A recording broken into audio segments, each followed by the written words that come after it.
So hello everyone, this is me Akshay Raj Agrawal. आपके साथ फिर से हम जुड़ गए हैं for Rajasthan previous year question exams. Previous year as promised मैं previous year question papers discuss करूंगा of RSM SSB junior engineer exam.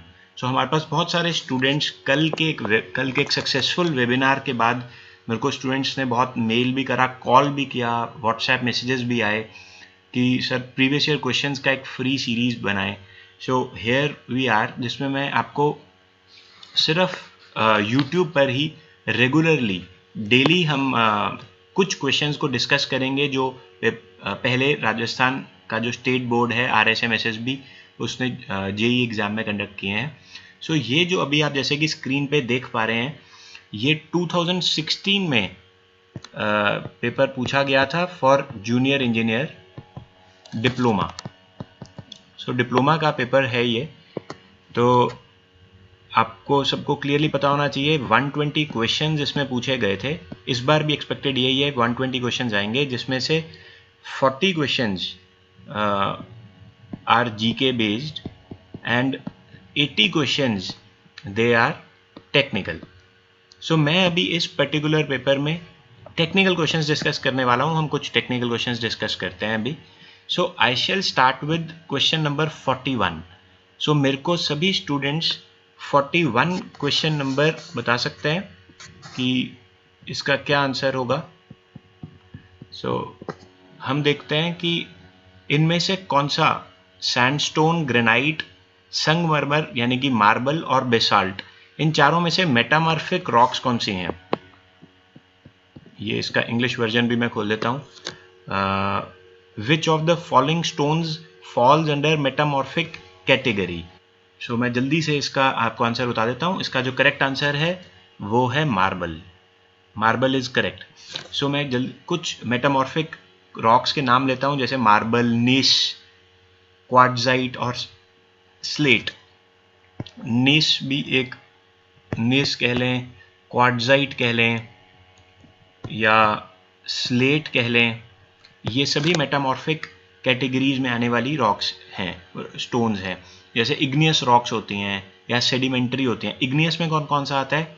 Basalt igneous में आता है, ग्रेनाइट इग्नियस में आता है। ये जो दोनों है ना, बेसाल्ट और ग्रेनाइट, ये दोनों इग्नियस रॉक्स की कैटेगरी हैं। जबकि अगर मैं सेडिमेंट्री रॉक्स कहूँगा तो सैंडस्टोन एक सेडिमेंट्री है। जो सेडिमेंट्स एक के ऊपर एक चढ़ के ऊपर बना है वो सेडिमेंट्री रॉक्स हैं। लाइमस्टोन, कंकर, चॉक, ये सब सेडिमेंट्री हैं। तो इसका करेक्ट आंसर आपको मार्बल देना है। ठीक है, याद रहेगा। ये जो नेस, क्वार्ट्जाइट और स्लेट बताया, ये भी मेटामॉर्फिक हैं। इसको याद रख पाएंगे? ओके, आगे चलते हैं। 42 question number. A good brick earth should contain alumina in the following limit. So 5 to 10%, 20 to 30%, 40 to 50% और 60 to 70%। क्या लगता है? ये सिर्फ याद करने वाला क्वेश्चन है। आपको जो ब्रिक अर्थ में कितने इसका कितना होना चाहिए वो आपको जस्ट याद रखना है। तो क्या है इसका करेक्ट आंसर? यस, इसका करेक्ट आंसर है ऑप्शन नंबर 2, यानी कि 20 to 30%। सो एल्यूमिना 20 to 30% होता है, ये आपको याद करना है। मैं बाकी कॉन्स्टिट्यूएंट्स भी बता देता हूँ। सिलिका 50 to 60% होता है। ठीक है, याद लिख दो यहाँ पे। सिलिका जो होता है वो होता है 50 से 60%। लाइम भी होता है एक गुड ब्रिक में, लाइम भी होता है, but that is less than 5%। Lime 5% से कम रहता है। ऑक्साइड्स ऑफ आयरन भी होते हैं, आयरन ऑक्साइड्स, वो भी लगभग 5% ही होते हैं, 5 से 6%। और मैग्नीशिया भी होता है, वो बहुत स्मॉल क्वांटिटी में होता है। अगर आपको याद करना है, मेरे साथ इस वीडियो में आप सब याद करते रहें। आई होप कि आप मेरी बाकी वीडियोस भी देखते रहते हैं। तो इसमें मेरे को स्टूडेंट्स की बहुत डिमांड थी, हम ऐसे ही, क्योंकि आजकल हर जगह कर्फ्यू लगता जा रहा है और सभी लोग घर पर बैठे हैं, तो मुझे लगा कि हम प्रीवियस ईयर क्वेश्चंस ही अभी कर लेते हैं। तो in the next 1 week 10 days तक मैं लगातार वीडियोस, लाइव लेक्चर्स लूँगा, जिसमें मैं ऐसी PDF फाइल ओपन कर लूँगा और जो प्रीवियस क्वेश्चन है, इसका कोड आपको पता होना चाहिए। ये इजीली अवेलेबल है, आप CIZplus.com पर जाकर देख सकते हैं। CIZplus.com पर अगर आप जाएंगे तो आपको ये आप डाउनलोड कर सकते हैं क्वेश्चन पेपर्स। पेपर कोड 20 में डिस्कस कर रहा हूँ। तो इसके 41 से हमने शुरू कर लिया। इसका सिलिका याद हो गया। इसका आंसर था एलुमिना। एलुमिना है 20 से 30%। सिलिका सबसे ज़्यादा होता है 50 से 60%। सिलिका क्या करता है? It imparts uniform shape, it prevents cracking. ठीक है, ओके आगे चलते हैं। तो हम देखते हैं क्वेश्चन नंबर 43।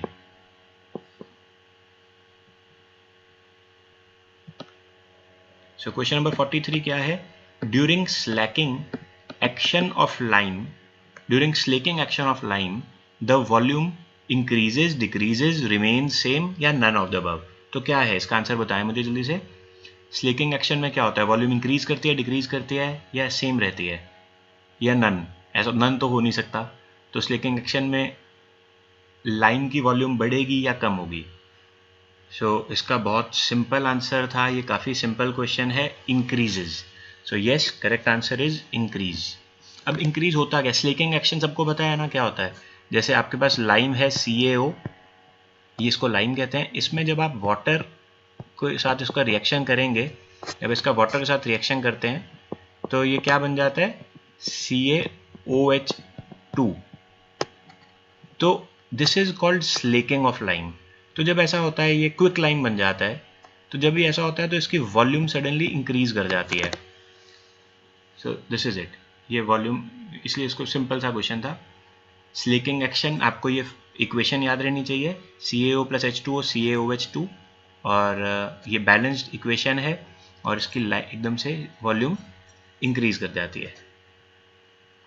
फिर आगे देखते हैं क्वेश्चन नंबर 44।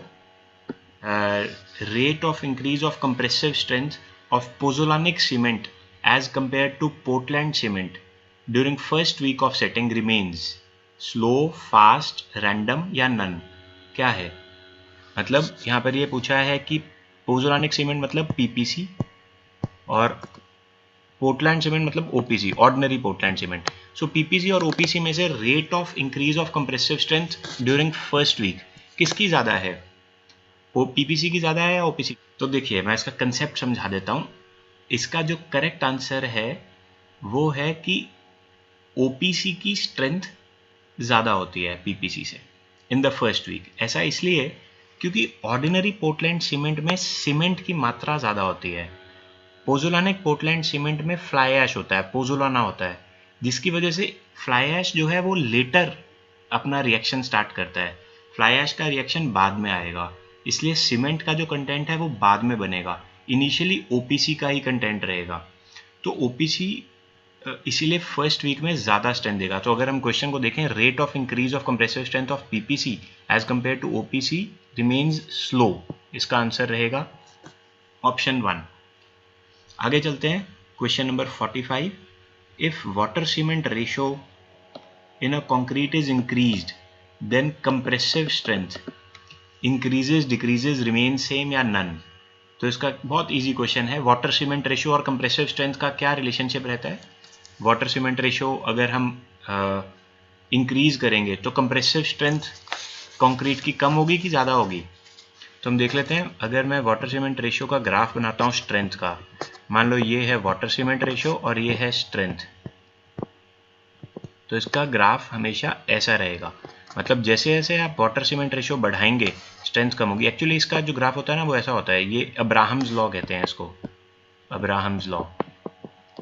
तो आपको ये फर्स्ट पार्ट छोड़ देना है, ये नहीं सोचना, आपको ये देखना है कि वाटर सीमेंट रेशियो जैसे जैसे बढ़ेगी वैसे वैसे स्ट्रेंथ कम होगा, क्योंकि पानी ज़्यादा आ रहा है ना। ऑब्वियसली बात है, अगर आप पानी की मात्रा बढ़ाएंगे तो उसका स्ट्रेंथ डिक्रीज हो जाएगी। So therefore the correct option is option 2। ठीक है, आगे चलते हैं। Moving ahead to the next question. ये देखें आप, question number 46। The size of cubical mould for testing compressive strength of cement. Cement की जो मोल्ड है उसका क्या साइज होता है? तो सीमेंट का मोल्ड का साइज बता सकते हैं क्या होगा?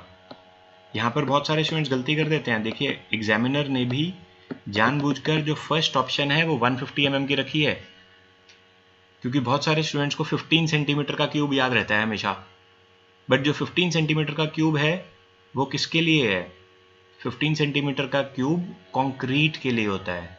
जबकि अगर मैं सीमेंट की बात करूंगा तो सीमेंट का करेक्ट आंसर क्या है? सीमेंट का करेक्ट आंसर है ऑप्शन नंबर 3, यानी कि 70.6 मिलीमीटर। तो होता क्या, आपको याद रखना है कि सीमेंट के लिए हम एक ऐसी क्यूब लेते हैं जिसका जो एरिया है ना वो 50 सेंटीमीटर स्क्वायर होता है। तो अगर 50 सेंटीमीटर स्क्वायर हो गया एरिया, तो इसका मतलब साइड कितनी हो गई? 7.06 सेंटीमीटर। इसका 50 का अंडर रूट कर लोगे ना आप, 7 समझ में आ रहा है ना? 7.06 सेंटीमीटर यानी कि 70.6 मिलीमीटर। ठीक है, 15 centimetre is for concrete, right. आगे चलें, हम जल्दी से देखते हैं। The core of cross section of an exogenous tree is called.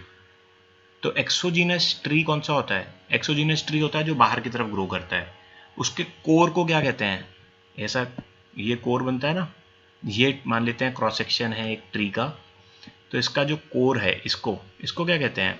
ये सबको पता है। यहाँ से रेज निकलती हैं, इन रेज को हम क्या कहते हैं? Medullary rays. इस कोर को क्या कहते हैं?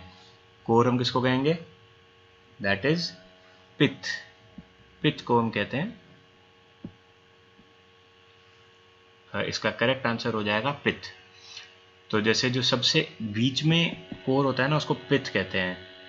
उसके बाद जो आती है यहाँ पर वुड, उसको हार्ट वुड कहते हैं, हार्ट वुड।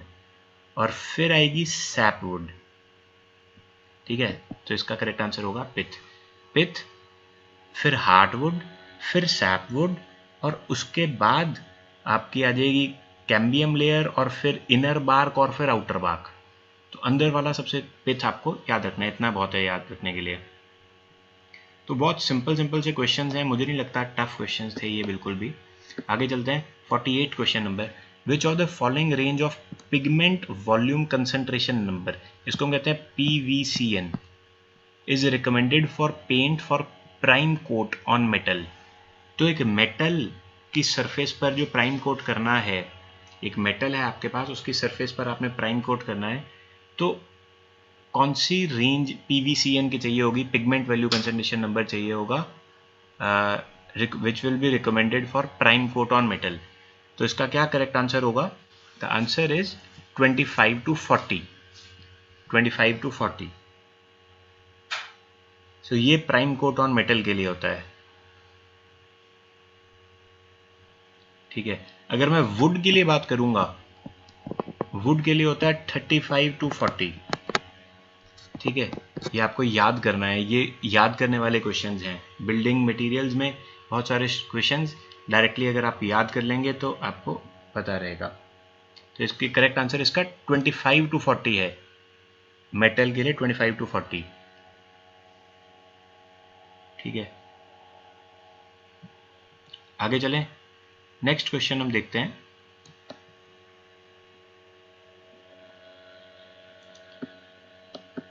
तो ये भी याद करने वाला है, सॉफ्टनिंग पॉइंट भी याद करने वाला है। ये सडनली हम आगे चले गए। ओके, अगर मैं मार्शल स्टेबिलिटी नंबर देखता हूँ, बीच बीच में कुछ क्वेश्चंस देख लेते हैं। Marshall stability value for bituminous mixes for heavy traffic shall not be less than. So Marshall stability value जो बिटुमिनस मिक्स बनेगा, ये एक तरह से हाईवे इंजीनियरिंग का क्वेश्चन है, हाईवे मटेरियल्स का। तो Marshall stability value for bituminous mixes for heavy traffic ये कितनी रहनी चाहिए? इसका आंसर है 910 kg। Correct answer is 910 kg। This you should remember. ठीक है, तो हम आज की क्लास में 10 क्वेश्चंस देख चुके हैं, बस हम 3 क्वेश्चंस और देखेंगे। तो हम देखते हैं क्वेश्चन नंबर 51।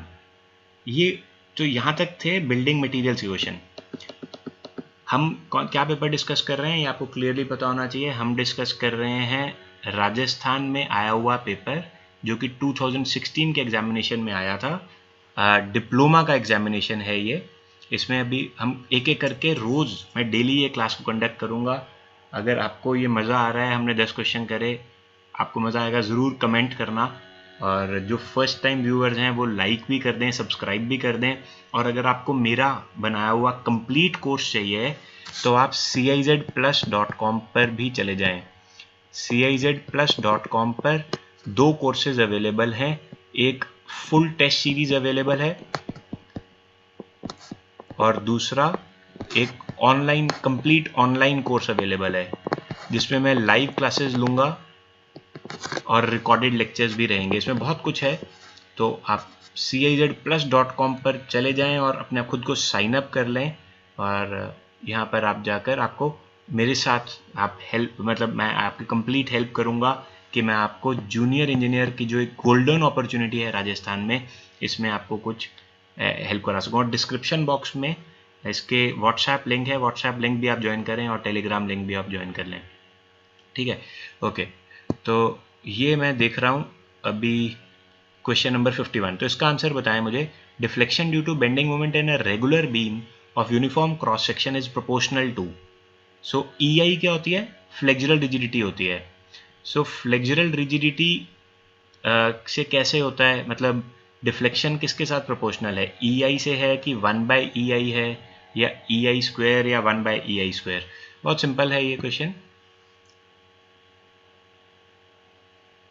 सो इसका जो करेक्ट आंसर होगा that will be deflection due to bending moment in a regular beam of uniform cross section is, जितना भी डिफ्लेक्शन रहता है वो हमेशा, जैसे आपको याद होगा, WL4/5/384 WL4/EI, ये हमने डिराइव किया था ना, ऐसा रहता है। UDL के लिए अगर आपके पास एक सिंपली सपोर्टेड बीम है, आपने इस पर UDL लगाया तो उसमें मैक्सिमम डेल्टा मिड स्पैन पे ऐसा आता है, तो आप देख सकते हैं that delta is proportional to 1/EI। तो इसलिए इसका करेक्ट आंसर होगा option number 2, that is 1/EI। आगे देखता हूं, deflection of a tip of a cantilever beam of span L carrying UDL। तो अगर आपके पास एक कैंटिलीवर है इस तरीके से, यहाँ पर आपने UDL रखा, तो इसका डिफ्लेक्शन ऐसे जाएगा। तो ये डिफ्लेक्शन कितना होता है ये आपको याद करना है। ये W है, इसका स्पैन L है, इसका करेक्ट आंसर होगा option number 3। So this is, ये आप डिराइव कर सकते हैं या तो डबल इंटीग्रेशन मेथड से कर लें या मोमेंट एरिया मेथड से कर लो, जिस मर्जी तरीके से कर लो। ये आंसर हो जाएगा WL4/8EI, WL4/8EI। ठीक है, अगर मान लो यहाँ पर एक कैपिटल P लोड लगा होता, सिर्फ कंसेंट्रेटेड लोड लगा होता है, UDL ना लगा होता, तो डेल्टा कितना होता? PL3/3EI। ये आपको मैं इसलिए करा रहा हूँ ताकि ये डायरेक्ट कुछ और भी आपको पता रहना चाहिए। तो UDL लगाए तो W लिखूंगा और L⁴ आएगा और नीचे होगा 8। और अगर यहाँ पर कंसेंट्रेटेड लोड लगा है P, तो यहाँ पर होगा P और L³ होगा। UDL के साथ होता है 4, कंसेंट्रेटेड लोड के साथ होता है 3, और UDL का 8EI है, ये 3EI है। ठीक है, एक लास्ट क्वेश्चन मैं और देख लेता हूँ। यहाँ पर लास्ट क्वेश्चन देख लेते हैं। हम देखते हैं ये 54 क्वेश्चन देख लेते हैं। A structure is subjected to different set of loads and then sum of deflections under each loads acting separately is equal to total deflection of the structure due to different set provided loads are within. So provided loads are within, तो इसका correct answer क्या होगा? ये principle of superposition है। This is principle of superposition. इसमें वो क्या बोल रहा है कि अगर मान लो कई सारे लोड्स लग रहे हैं, P1, P2, P3, तो अगर एक स्ट्रक्चर पर ये तीनों लोड्स लग रहे हैं तो जो नेट रिजल्ट होगा वो होगा P1 की वजह से इंडिविजुअल, उसमें ऐड कर दो P2, उसमें ऐड कर दो P3। This is called principle of superposition. But ये तभी होता है अगर वो प्रोपोर्शनल लिमिट्स के बीच में रहता है, तो प्रोपोर्शनल लिमिट्स विदाउट बकलिंग, ये याद रखना है आपको। तो इसका करेक्ट आंसर होगा ऑप्शन 2। बहुत सिंपल क्वेश्चन था, but proportional limits without buckling. अगर वो, क्योंकि होता क्या है कि अगर ग्राफ स्टील का लेट से ऐसे रहता है कुछ, तो ये प्रोपोर्शनैलिटी जहां तक है ना, वहीं तक ये माना जाएगा। सो इसलिए इसका आंसर होगा ऑप्शन नंबर 2। ठीक है, सो इस पर्टिकुलर लेक्चर को, लेक्चर 1 को मैं वाइंड अप कर रहा हूँ। छोटा सा एक स्मॉल लेक्चर था, क्योंकि अभी आज हम मॉर्निंग में करने वाले थे। कल मैं मॉर्निंग में मिलूंगा, 12 बजे मिलूंगा मैं कल, जिसमें मैं लेक्चर 2 करूँगा। मैं यहीं से कंटिन्यू करूँगा इस पेपर को, और उम्मीद करता हूँ कि स्टूडेंट्स इस लेक्चर को अच्छे से इन क्वेश्चंस को याद कर लें, क्योंकि जूनियर इंजीनियर में बहुत सारा एक्सपेक्टेड है कि ये सेम ही क्वेश्चंस अपने आप को रिपीट करते आते हैं कई बार, क्योंकि ये सेम पेपर RSM SSB ने ही कराया था और इस बार भी RSM SSB ही कराएगा। तो अगर आपने मेरे साथ में, आई एम श्योर कि कोरोना वायरस की वजह से आप सब लोग घर पे बैठे होंगे, अपना ख्याल रख रहे हैं, तो घर पर बैठकर ही आप प्रिपरेशन मेरे साथ बहुत अच्छी तरीके से कर सकते हैं। So thanks for watching and आप जुड़े रहें। CIZ Plus पे आप जुड़ जाएं, CIZplus.com पे आप साइन अप करें और डिस्क्रिप्शन बॉक्स में व्हाट्सएप लिंक दिया हुआ है, उसको ज़रूर ज्वाइन कर लें। ठीक है, thank you very much. Rajasthan junior engineer की सरल प्रिपरेशन करने के लिए इस चैनल को सब्सक्राइब करें और बेल बटन आइकॉन भी ज़रूर दबाएं, ताकि आपको latest news, tips and tricks, strategies आपको मिलती जाएं।